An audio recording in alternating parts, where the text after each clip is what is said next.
Mr.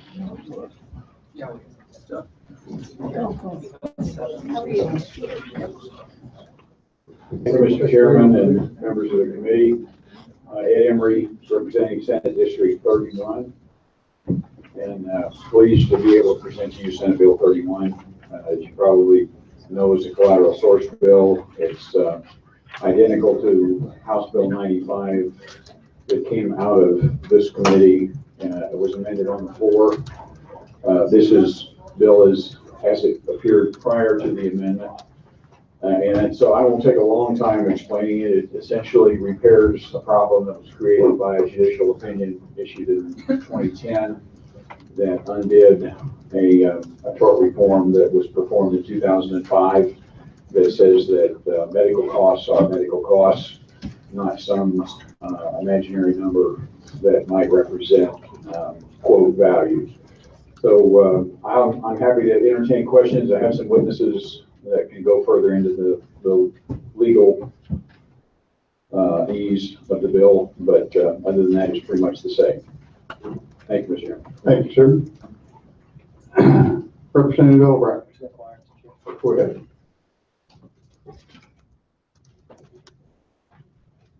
Good afternoon. Welcome back. Thanks. You're welcome. I have a question about your bill as it currently exists, and then a question about any potential changes that might occur to it. So if you could walk me through basically the difference between this bill and the bill that the House passed as amended on the floor a couple of weeks ago. Right. The House amendment, let me pull that bill. It was an attachment at the end of the bill. It was what some have termed belt and suspenders on the effects of the bill. And it just added the section that says no party shall introduce evidence of the amount billed for medical care or treatment rendered to a plaintiff or patient whose care is at issue if the amount billed has been discounted pursuant. So it's essentially saying you can't bring in today, according to the 2010 opinion, you can bring in two sets of numbers to the jury. This says you can only bring one set of numbers to the jury, is what the amendment says. And that's the intention of the bill in its entirety prior to that amendment. So that was your intention to do that in the filing of this bill originally, was to prohibit additional evidence being offered by any party that showed numbers different than what was actually paid? That's correct. So why didn't you just do that in the first place? That's what we did. But there was a sense by one of your members that it was not clear enough, and this was their amendment to attempt to clarify it. I personally don't see that the amendment does any harm, other than the fact that I don't think we're going to be able to pass this bill twice in the Senate, and so I prefer that the amendment not be added back on. So you're not supportive of the amendment? I'm not. So if the amendment were offered here today, you would encourage the members of this committee to vote against the I would, Representative. Thank you. I just want to be clear. Thank you, Representative. Other additional questions? Not appearing. Madam Secretary, would you please call the roll?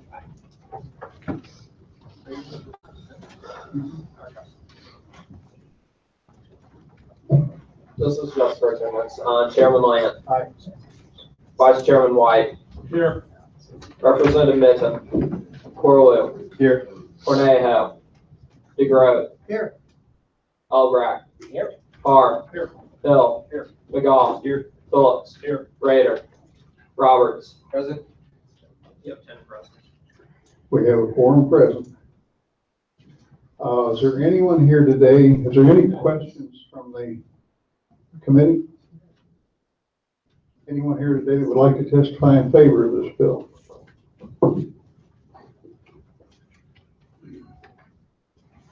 Good afternoon, I'm Rachel Hill. I'm here for the Missouri Hospital Association and also the Missouri Association of Defense Lawyers. I'm here to support this bill. I again won't waste your time because I know you're also familiar with the issue, having voted on it recently in the House. But I'm here to certainly support the bill as an important way to streamline the process when we litigate cases, which would reduce costs for everyone involved, to clarify a complicated issue. And I would be open to any questions that you might have. Are there any questions? Representative Drew. Thank you, Chair to inquire. Go ahead. Thank you. Ms. Hill, thanks for coming here today. Are you familiar with my amendment? I am, Okay. And you're familiar with the senator's bill? I am, All right. Are you an attorney? I am. All right. And you can practice in this area, I suspect? Yes, sir. Okay. Is there anything in the senator's bill which prohibits the higher number from coming in? There isn't, and I'll tell you, in fact, I thought the original bill was fantastic. I loved it, and I didn't realize we needed the additional language. To your credit, until Representative DeGroot made the amendment. Vote. I apologize. Made the amendment. The first piece of language that everyone's familiar with, what it says is, of course, summarizing, is that the value of medical care will be the amount paid. That's all it says. What it doesn't say, maybe we'll all assume, but what it doesn't say is the amount billed. Okay, if a creative attorney, and we all try our best to be as creative as we can say, that's fine, I'm not going to bring in the amount billed because of the value. I just want the jury to know. Okay, if the whole point is the jury only gets the information that they need to make the decision is what is the value of medical care. They shouldn't have any of that extra information, and we do that regularly in the court system. We always want to make sure that jurors only have the information they need so they're not swayed by inappropriate information that's not relevant. And so without the amendment, unfortunately, I think you're probably going to have both numbers coming in anyway. It's been helpful. If I could continue, what's the current status of the law now? Current status of the law is that attorneys get to essentially bring in both numbers, the amount billed and the amount paid. And then they get to argue to the jury why their number is better. And that would compromise, I believe, first broach Derker in the city. That may be, I'm not sure. And I believe in that case. It is in that case. Supreme That versus Court Teasley. kind of formalize that. How long have you been practicing? 7 years, sir. All right. In your professional opinion, does this bill, as is without the amendment, does it do anything to the current state of the law? I wish it did, but I don't think it's going to. And the result would be that juries get to hear both, and then they're just going to pick arbitrarily.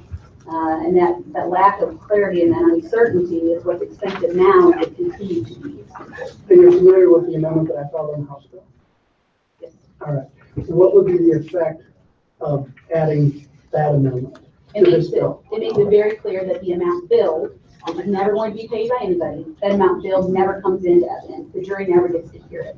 And what was your understanding of the original intent of both the Senate and the House bill? I think that was the intent. What was the intent? I think the intent was to ensure that only the amount paid comes into evidence, because only the amount paid is relevant to the value of medical care. So I think the intent is now what the amendment will make this do. Thank you, That's Ms. clear. Representative. Thank you for your testimony. Did you testify in the Senate as well? I did. Was there any opposition to the so-called amendment in the Senate? None. None whatsoever.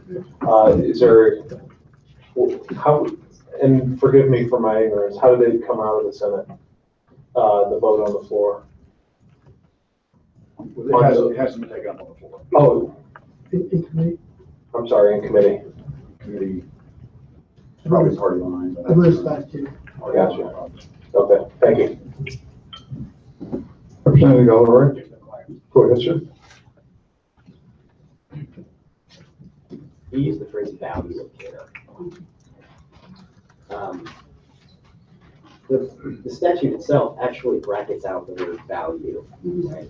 But you, in your testimony here today, would like to represent to us that the value of care is what you're after. I don't think so, if I can clarify. The reason I used that language is because it was in the old statute. And saying what we're trying to do, it used to be the jury had to think about what is the value of care, and they got to think about both numbers. That was the old statute. And we're trying to now get away from that and say simply, what care costs is what can come in, and that's what damages can be. That's what we're trying to clarify now, and that's why the word value is being removed. And that's an important removal. So we're removing it because we're not actually after the value of the care. Compensatory damage award, which would simply compensate for what has been expended or what has to be expended to pay for the care. You're in support of this amendment. hasn't been offered yet, but the House version, about not introducing evidence. Now, my question about that is, aren't judges already fully capable of preventing juries from giving confusing and misleading information? Like, that's the judge's job, is to stand as the. Yes, in theory, but judges aren't allowed to do whatever they want. Judges do have to follow the rules and the precedent that came out of Death versus Teasley allows judges, and all judges, in my experience, do allow both of those numbers to come in. In fact, I've never seen a case where they didn't. So given that information, most judges probably don't regard both numbers as being confusing. I don't think that's true. I think they allow it to come in because Death versus Teasley said they needed to. I mean, I think if you ask them personally what they thought, you might have judges on both sides, you have judges all over the place, but I think giving two numbers to a jury on any particular topic, most judges are going to think it's confusing. Ultimately, if they, okay, that's fair enough. I mean, we just heard, moving on, we just heard the senator that's sponsoring this bill testify that with this additional language, he's not confident it's going to come out of the Senate. So is there, well, I'm sure it scares you being here representing the defense attorneys and representing the hospital. I'm sure that scares both of those organizations. But the problem is, like, we're going to have to look around at the end of the session, and the majority party is going to have to own what they do, right? And if they can't get this passed, because we keep adding an amendment that makes this thing unpassable, then at the end of the day, they're going to look around at the close of session with empty hands. They're going to literally have nothing to show for it. So you're advocating that the majority party end this session with nothing to show for it, is what it sounds like today. I think what I would tell you, this is my very personal opinion, is that one of these two bills being passed is better than no bill being passed, because no judge has come forth yet and said the original bill allows both numbers to come in. My fear is that it will allow both numbers. So I think if we can be extra clear and get that amendment passed, that's the best option. But if we can't, I would prefer the bill as it stands to be passed in that manner as opposed to nothing. We just heard, yes, so we just heard that it will more than likely pass this committee with the amendment. I don't have a crystal ball or anything, but I'm pretty sure given the makeup that it'll be all right with the amendment, because we did it once before in the House bill version. The problem is, once it hits that floor again on the Senate side with this amendment on it, it's going to go nowhere. And that's a decision I'd have to defer to you all on. I know how it works in practice. I don't know what gets passed and what doesn't. Okay. Well, I prefer not get passed at all, so I might end up thinking that I support the amendment, knowing that it's going to die in the Senate if we add the amendment. So, thank you, Mr. Chair. Other questions to the witness? Trustee White. Inquire, please. Go ahead, sir. Just, I like the amendment, obviously, but with the bill as it stands. And I'm looking here on the page 2, section 2, subsection 2, where it defines actual cost. I think the bill in its original form does a reasonably, where it talks about only may introduce evidence of the actual cost, and being defined as when it shall not exceed a dollar amount paid by or on behalf of. And then it gets down to also then, of course, the future, if things aren't all paid yet. That is better than what we have now. That defines, you may get the issue of the judicial interpretation allowing those two numbers to come in. I think this section, the original bill of this section, restricts what the jury can still award. If they hear upper number, they hear two different numbers. Actual cost is the actual amount paid and the amount that has to be paid to complete that collateral of what's already being transpired. That to me is restricting. Even if you get a separate set of numbers or multiple numbers coming in the original bill, there is worth there that's saying, hey, this is what you can award. They hear another number, and I agree, it may be confusing. I think it would be cleaner if it were not. But I don't discount the bill as it is originally written as being a not worthwhile thing. I think that's fair. And therefore it does do something.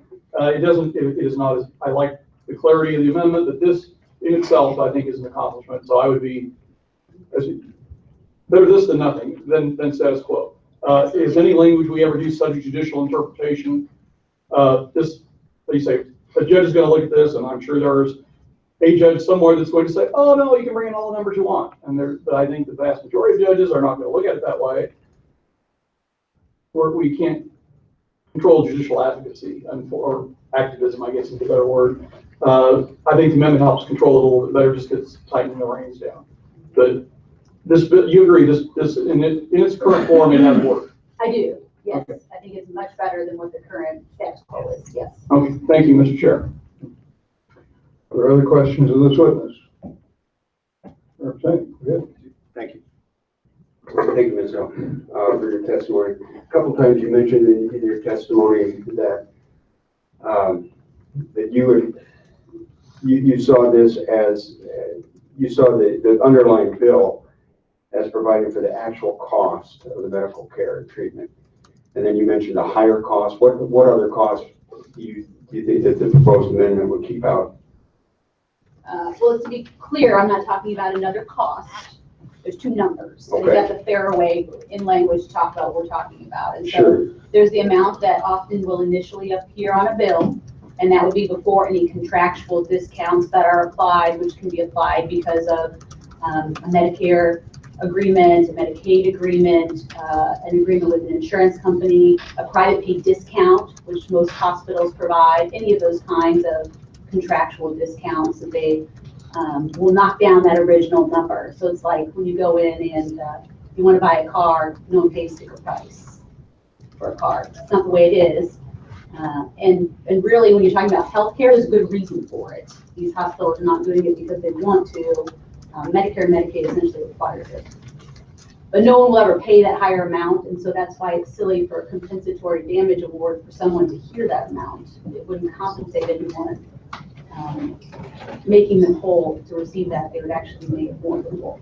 Okay, and so in the senator's bill, underlying bill, it defines what that actual cost is. And how does it define that? The actual cost would be the amount that has been paid by anyone, so by the patient, by their insurance company, by the federal government, or the amount which is still to be paid, because sometimes cases will go into a lawsuit and no one has paid anything yet. Okay, and then you, when you were testifying earlier, you talked about other number, the higher number not being relevant. And so you don't think that the higher cost or that higher number would be relevant? I don't. And that's Okay.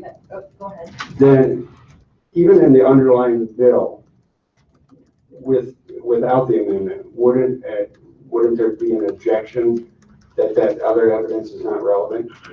I think it would be, yes. Okay, so don't you think that the underlying bill as it stands provides that the actual cost is what would be admitted under the rules of evidence rules and under the rules of relevance? Certainly it would be, and I would hope that the amount billed was kept out, but you just don't know. And so that's why I think we're talking about belt and suspenders approach.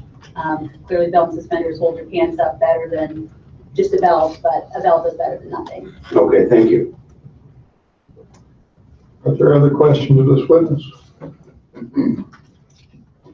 None appearing, thank you very much. Please fill out the witness form. Additional witnesses? Thank you, Mr. Chairman, members of the committee, Brian Button, General Counsel of the Missouri Chamber of Commerce and Industry. I'd like to go on record in support of the bill. Understand what before us is maybe more of a question of politics than it is a question of policy at this point. But nevertheless, this is, in our opinion, a great bill, and it's garnered our support in the past, and it still does. I'd be happy to take any questions. Questions? None appearing, thank you for your testimony. Please fill out the form.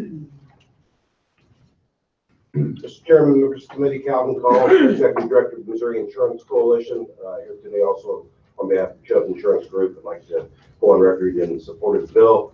I like the amendment a lot too. I think either would prefer the amendment, but we'll let the legislature define and defer. Other questions of this witness? None appearing, thank you very much for your testimony. Please fill out the form. Mr. Chairman, members of the committee, overseen on behalf of Washington University in favor of the bill. Thank you, sir. Are there questions of the witness? Please fill out a form, sir. Good afternoon. Richard Brownlee on behalf of State Farm Insurance Companies, American Insurance Association, and NAMIC. Very quickly, we're in support, I believe, of either one. But the two numbers do, and this is again kind of an insider thing to a jury, it invites speculation, it invites a compromise. If you have a bill number, whatever they are, ultimately, I think what juries probably have a tendency to do is going and sort of divide it up. And if you have one horribly inflated billed number and versus a paid number, you could see immediately, you could even, the plaintiff's attorney could argue that, just split the difference. And yet so you end up with an award that's not accurate in terms of what was actually paid. So I think that's one of the things that's done. And the other thing we have in Missouri, and it's been a while since I filled out jury instructions, but I don't believe in Missouri we have any specialized jury instruction in a form of verdict, which is what the jury goes back into the room with. When they return it, they don't have an itemization as to what the medical costs were, what the lost wages or anything else. It's a lump figure. So that number that comes back on the thing could be a compendium of a number of different things, and it in fact is. So that's one of the reasons you need to focus and nail this down at the start, so you don't end up with these phantom numbers that come into that one piece of paper that the judge gets to read to the panel. Anyway, that's been, anything else I'd be happy to try to. Questions? Representative O'Brien? You used this phrase, I want to sort of follow up. Why would a hospital be allowed to send a horribly inflated bill to one person and then a much lower bill to an insurance? You know, I never understood that either. It's a great question. What happened there? There you go. Maybe that's an approach that everybody ought to take, is to make sure those bills are accurate and that in fact they relate to the whatever value of medical care or what has been paid or will be paid. There shouldn't be the crazy number. I agree with you. Because like when my client gets a bill in the mail and it's like $10,000 for services and they turn around and find out that the insurance company paid $3,000 or $4,000, that's a little bit intimidating for those people. That's why they hire lawyers, because there's no way in hell they can come up with $10,000 for a bill. I totally agree, and I love it. Go with, like, I think one of the issues that the medical people deal with are helicopter or medvac charges, where you're getting that bill. I was involved in one indirectly where the medvac charge from a wreck in West Plains, that they took them up to Springfield and they got a $28,000 medvac bill for the helicopter, and it ended up being settled for, they paid them $3,000. I mean, what the hell? I don't. So you practice all the time now. I don't. You tell me. Really frustrated for all of us, but it feels to me like basically what we're letting happen here today with this bill is we're allowing that practice to continue by rewarding insurance companies for renegotiating these contracts at a lower rate, thereby continuing to allow them to bill individual people who don't have insurance, sending these big bills, and then they can go in and get a big verdict based on these big bills because there's no actual payment from an insurance company. There is no third-party payment. It's just bills racking up, right? So in a way, it seems to sort of penalize people who have insurance. Well, that's your spin on it, and I understand exactly what you're saying, but the other side of it is that the genesis of the problem is an inaccurate bill from the start. Okay. I don't care, whatever else you want to talk about it, that's one of the issues right there. Right, and not to, in this legislature, maybe next year could try to tackle that one, but that's, and you're gonna have a world in here. that'll be a much heavier lift, so to speak. Yeah, I would think it would be a insurmountably heavy lift. Representative White mentioned something a few minutes ago of one of the previous testimony, or previous witnesses, I apologize. And he brought up what I thought was a good point, especially with regard to this new amendment. And you are the first opportunity I've had because you actually mentioned the jury instructions, right? So when Representative White pointed out page 2, section 2, I think that if I sit down and I start writing my jury instructions, and a good defense lawyer is going to do the same thing, they're going to write those jury instructions in conformity with this statute, which basically makes the amendment kind of, I don't know, superfluous. Is that a fair reading? I don't, first of all, I don't, the amendment hasn't been, I mean, we just want to talk about theory. There's probably, I could talk to you about it. Rather than the House version, because we haven't. Yeah, right, 95. Right. Right. No, I don't think so.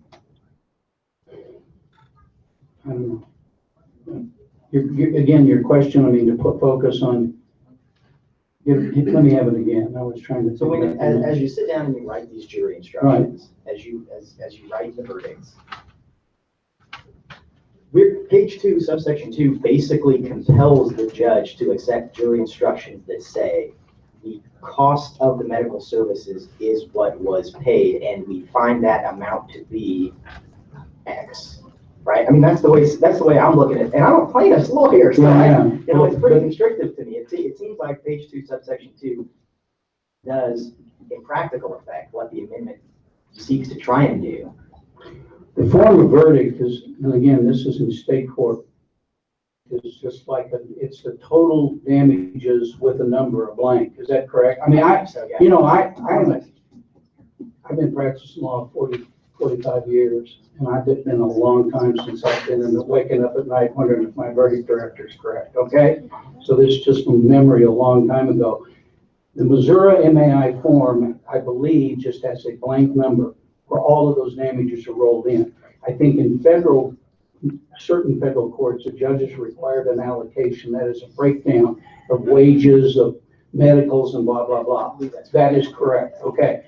So with this number, a verdict director, that I would assume there is an MAI, that is Missouri approved instruction.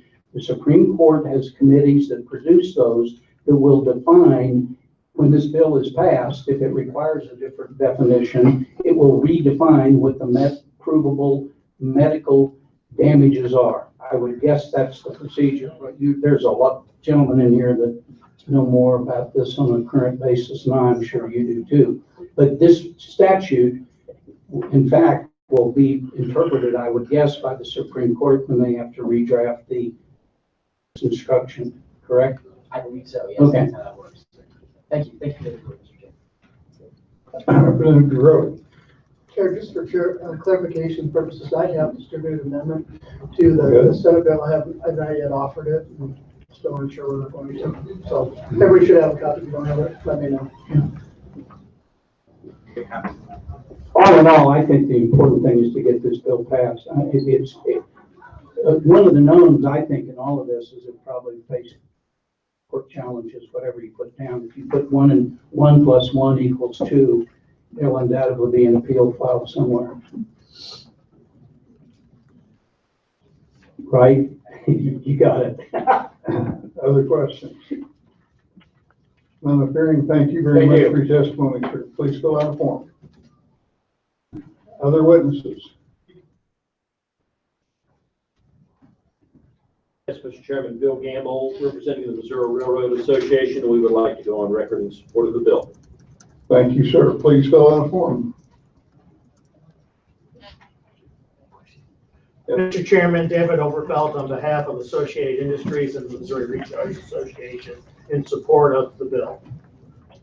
Thank you, sir. Other questions? Hello, Mr. Chairman. Brad Jones with the NFIB. In support of the bill. Thank you, sir. Any questions? Thank you, Mr. Chairman. Jay Richard, registered lobbyist with Johnson & Johnson. Would like to go on record in support of the bill.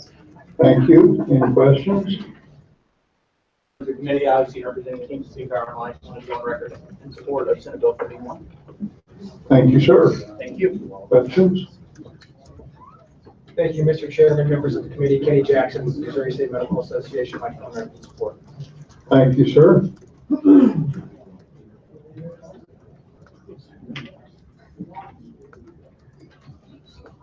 Sean, registered lobbyist for the doctors company in support of the bill. Whether it be the version that is currently before the committee or an amendment, we are in support of the bill. We'd also like to see a bill pass. So whether that discussion happens, whether the amendment goes on and the bill fails, I think it probably needs to happen in this committee at some point in time, if there is one. Thank you, sir. Any questions? I've been asked also by Mike Gibbons, who's a registered lobbyist for Monsanto Enterprise, to also drop some paper for him as a me too, but I neglected to bring that with me, and I'll make sure that the committee gets it. Thank you. Are there others in support of the bill? Is there anyone here today to speak in opposition to Senate Bill 31?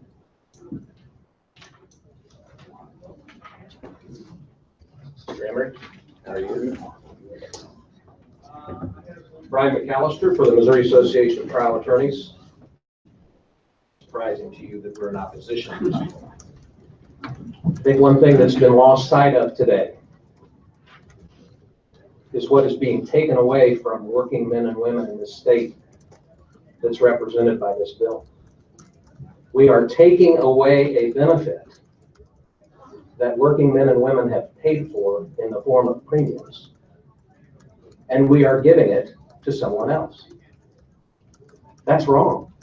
I just got back from my hometown of Fulton, Missouri yesterday, where my father's church, the First Christian Church, Ray McAllister, some of you may know him, he served that church for 36 years, and my mother moved to Kansas City to be closer to her family.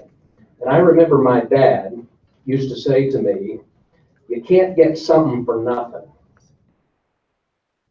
And what this bill does is it takes away from the Missouri working men and women insurance that they have paid for, benefits they should receive, and we're giving it to a hospital, Chubb Insurance Company, the railroad, all the people that you saw get up here and testify in favor of the bill. Amendment or no amendment, this bill is bad for working men and working women in this state. The collateral source rule has been around since the 1800s. And the collateral source rule says, you want to talk about relevance, that benefits, insurance benefits, are not relevant. They're not relevant at all to prove any point. And the collateral source rule exists to prevent that irrelevant evidence from coming into a trial in any case.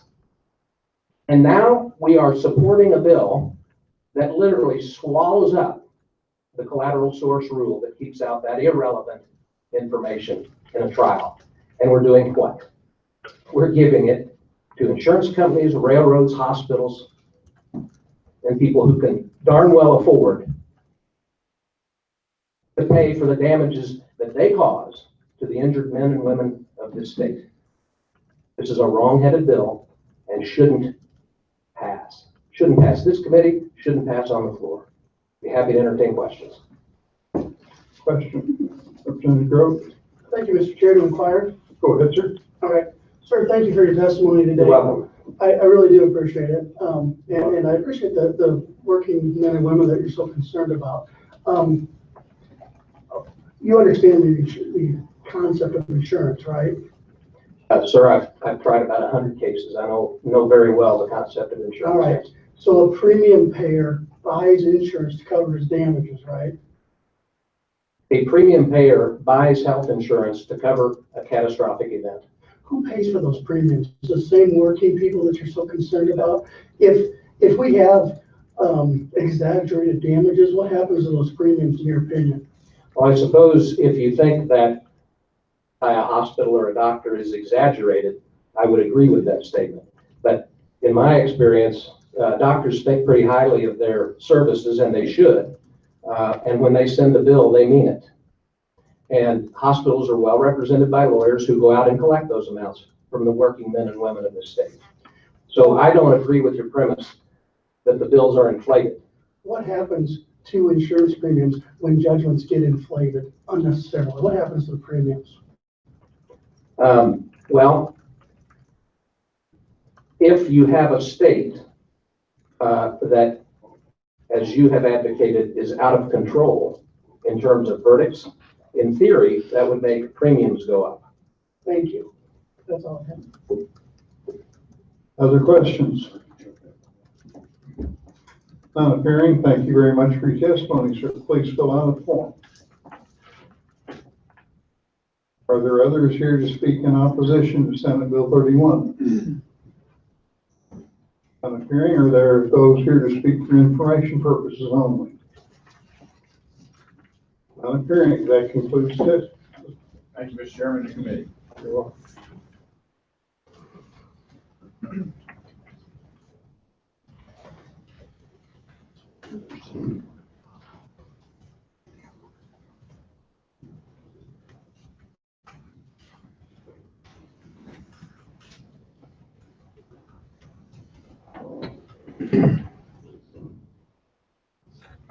Senator, we don't have any intention of executing today. We will exec probably Thursday on the sidebar. We'll now hear Senate Bill 237 brought to us by Senator Rowden. Go ahead when you're ready. Thank you, Mr. Chairman, members of the committee. Thank you for taking the time to hear Senate Bill 237 for the record. I'm Senator Caleb Rowden from Boone and Cooper County, 19th Senate District. Senate Bill 237 is a bill that has passed in a similar format of this committee previously. I think it's a common sense piece of reform that will, I believe, benefit every healthcare provider as well as every individual who accesses care at a hospital around the state. Like some other tort reform bills, this was this idea originated in 2005 with the passage of a law dealing with employee physicians. There was an issue with the way that law, Bill Turned Law, was drafted in a definition of discrepancy. Fast forward to 2014, there was a case before the Missouri Eastern Court of Appeals, Jefferson versus No Baptist, and the court decided to use a definitional discrepancy between employee physician and employee to significantly broaden the standard for imposing liability for the actions of non-employers, employees of hospitals. And so it basically undid what was sought to have been done in 2005. Prior to the Jefferson court case, in an instance like this, the courts would have been compelled to grant a motion to claim dismissal on the grounds that the physician was not employed by the hospital. Thus, the hospital and its carrier would have been outside the lawful scope of the liability claim, but the patient would have still been able to utilize the coverage from the doctor. Not to belabor the point, this basically just seeks to clarify and reaffirm what was sought to have been done in 2005 to ensure that in a scenario where there is an employee, where there is a physician that operates in a hospital that is not the employee of the hospital, that the liability is aimed in the right direction. This does nothing to keep patients who seek judgments for any sort of medical malpractice from being made whole. It just ensures that those who are at fault are the ones who suffer the consequences. I would certainly be willing to answer any questions. Representative Grove. Swing by, please. Go ahead, sir. Senator, thank you for coming here today. Is there anything about your bill that prohibits a plaintiff from suing, let's say, a nurse that was employed by the hospital, or the hospital if that nurse was negligent in her duties? No. Okay, so the only thing it does, the way I understand your bill, is if a doctor is, I'm going to use a term of art, but an independent contractor, he comes to the hospital to perform surgery. That doctor's the one that's calling all the shots, making the medical diagnosis, and actually performing the procedure. Is that correct? That's right.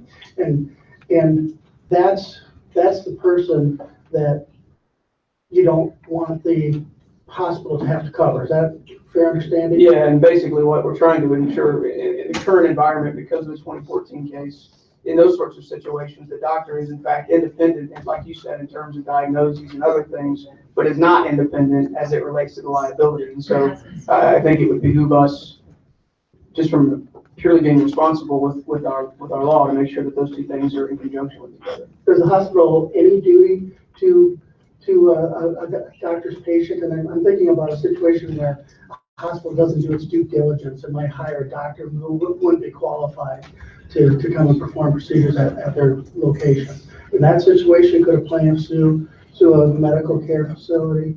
I mean, I think part of it would probably hinge on the contractual obligation between the hospital and the doctor. So I would assume, based on conversations that I have had with stakeholders, that there are different ways that some of those partnerships come to be. So I would have to assume that the court would look at the structure of those partnerships to determine where the liability lies. So I've just described two potential situations where a medical care facility could be responsible for that patient, correct? Correct. So this isn't I guess for lack of a better term, no strict liability bill in favor of medical care providers, is it? No, and certainly in a scenario where there is employed, actually made an amendment on the Senate floor, or in the Senate committee, that took it from someone who drew a salary from the health hospital or the healthcare provider to someone who's compensated, and that actually widened the net of individuals who would potentially, you know, fall under the purview of the hospital. That's what we're really talking about here, is vicarious liability, isn't it? Correct. All right. Thank you, Senator. I appreciate it. It's a great bill. Are there other questions of the bill sponsor? Representative Roberts. Thank you for your testimony today, Senator.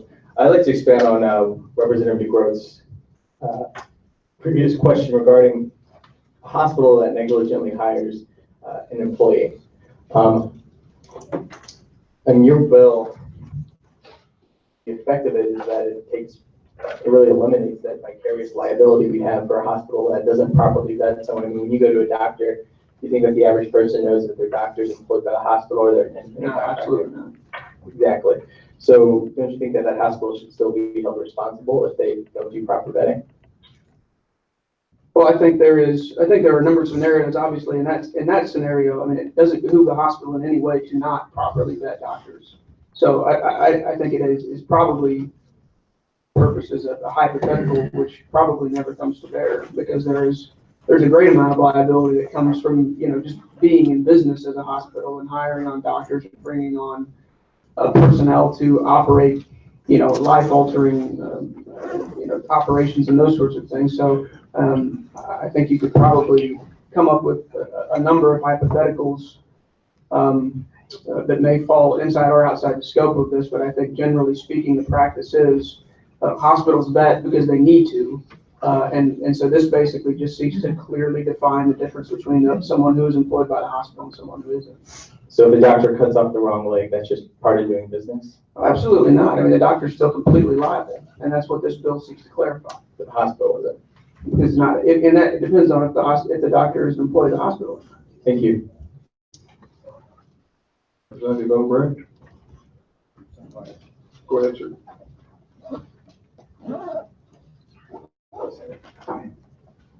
Little known fact, I think you went to church camp with my cousin a long time ago. I went to church camp with a lot of people, so it's probably not surprising. So essentially what this bill is doing, That's good. Back No to the problem. bill. No problem.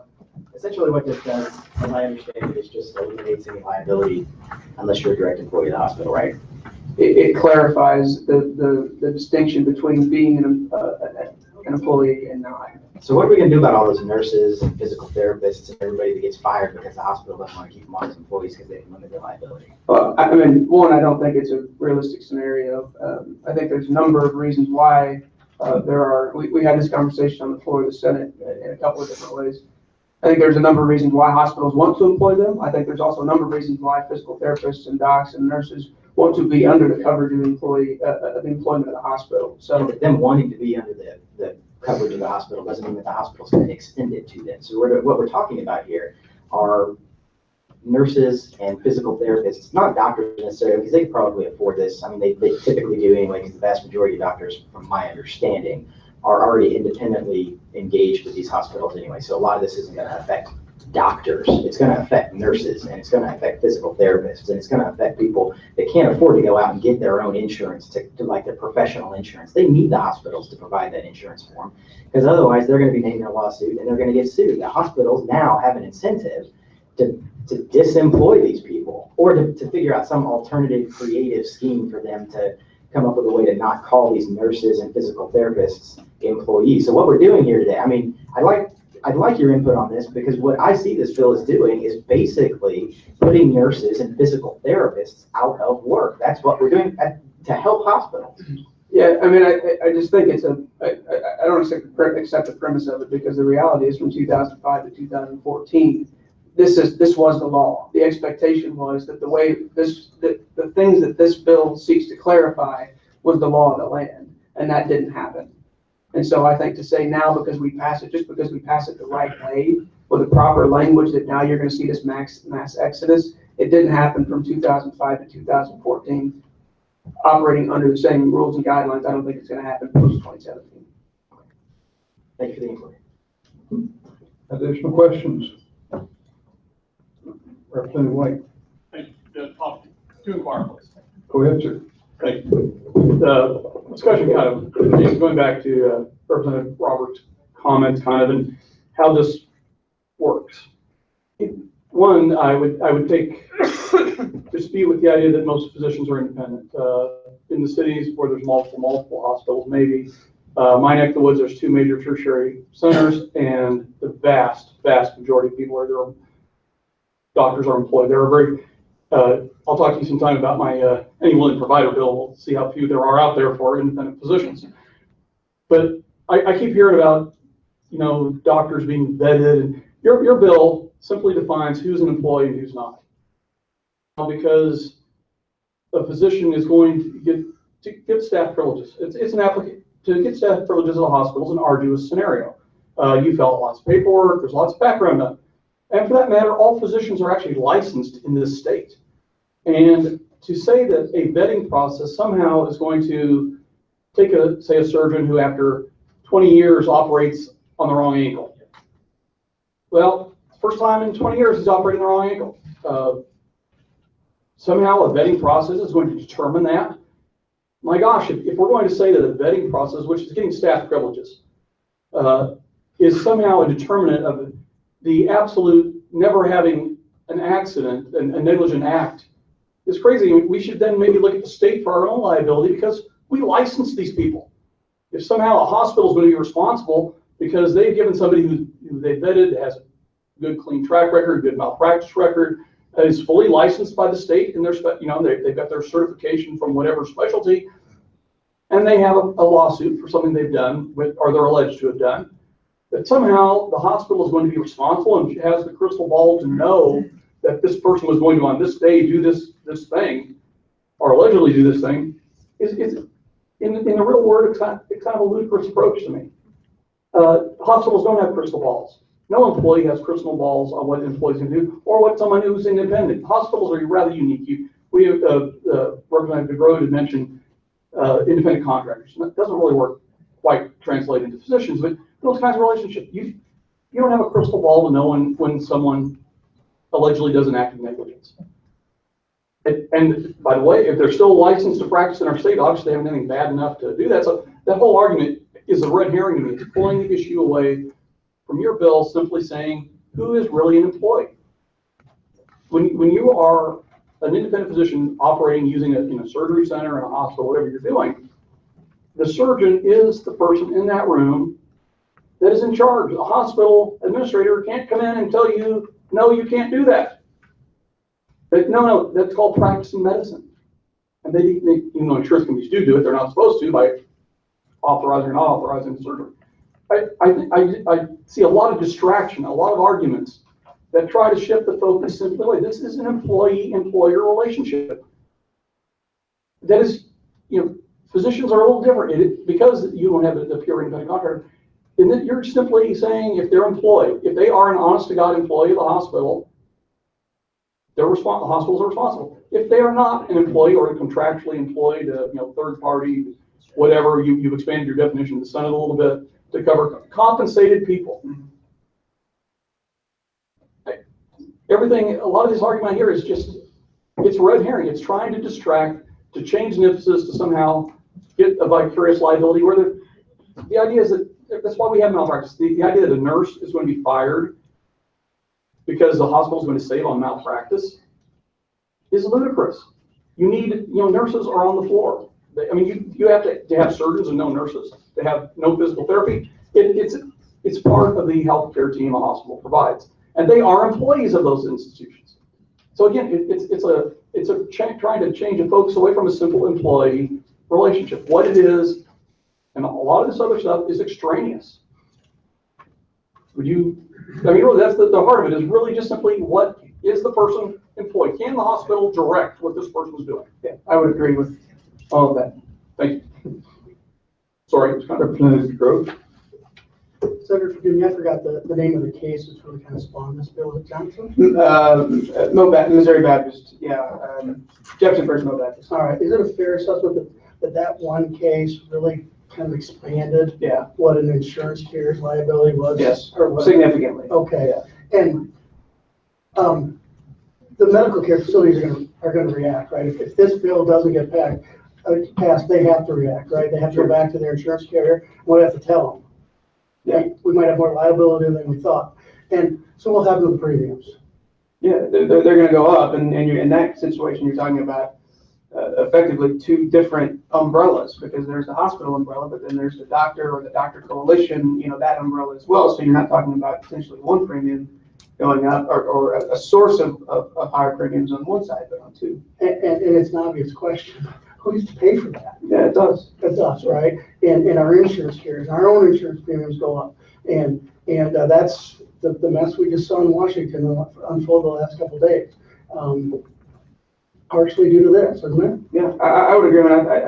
At the core, I think this is a way in a scenario in a world where we all want to figure out ways to keep that cost of healthcare as low as possible. I think this is a way to do it without, taking away opportunities for a plaintiff to be made whole. And I don't think those opportunities come along very often. Isn't this case just an example of one plaintiff and one plaintiff's family and one plaintiff's attorney benefiting at the expense of everybody else? They get the lottery and we get to pay for it? Yeah, you can certainly make that case. Thank you. Additional questions from the committee?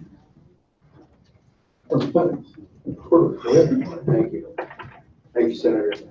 We have before us a proposed committee subject. Yes. You've looked at that. Yeah, so the committee sub before that I would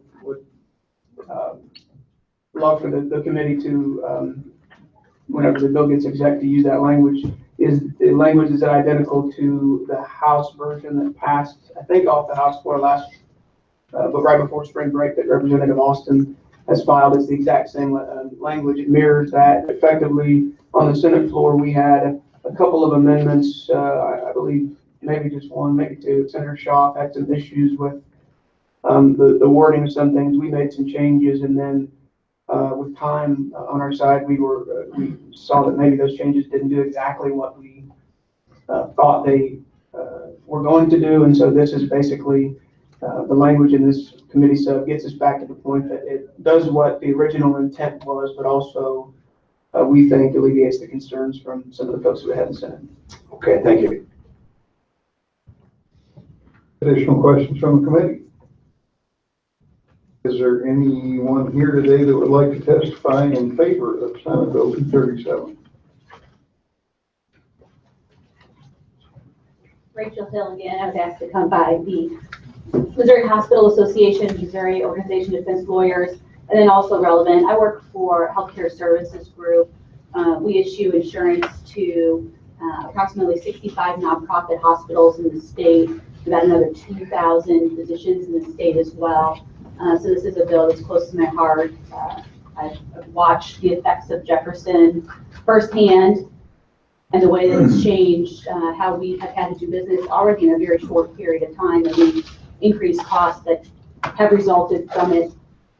Here to answer as many questions as I can, but I do think Senator Round did a nice job of explaining really what the purpose of the bill is, which is originally under the 05 legislation, we tried to have a bright line rule for what an employee is.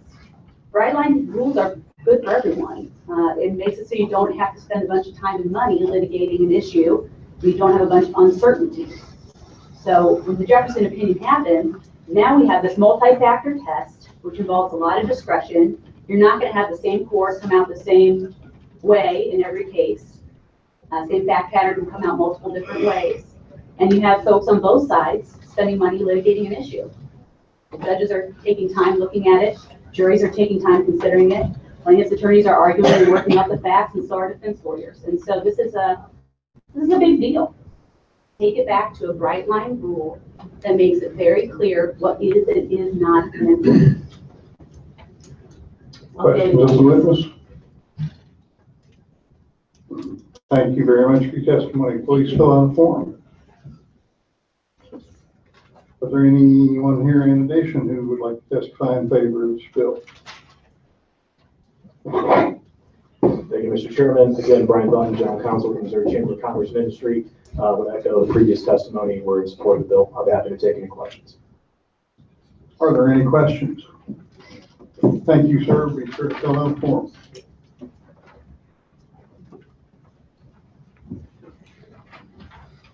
Mr. Chair, members of the committee, Calvin Call with Missouri Insurance Coalition here again, also testifying in support on behalf of the National Association of Mutual Insurance Companies and a number of medical malpractice insurance companies which belong to the coalition. Just like to go on record in support of the legislation. Are there any questions? Thank you, sir. Be sure to fill out a form. Anyone in addition to testify in favor of Senate Bill 237? Mr. Chairman, members of the committee, Kenny Jackson with the Missouri State Medical Association, my on record. Are there any questions? Thank you, sir. Please fill out a form.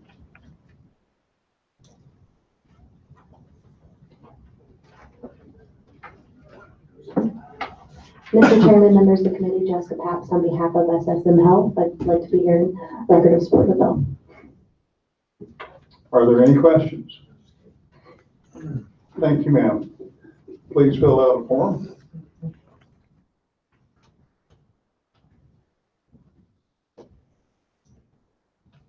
Mr. Chairman and members of the committee, my name is Teresa Coyne. I'm with Cox Health, and I just want to go on record in support of this bill.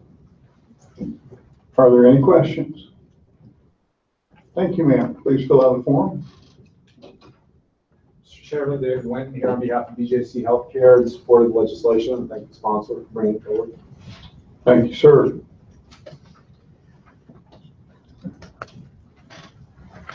Are there those additional who would like to testify in favor of the bill?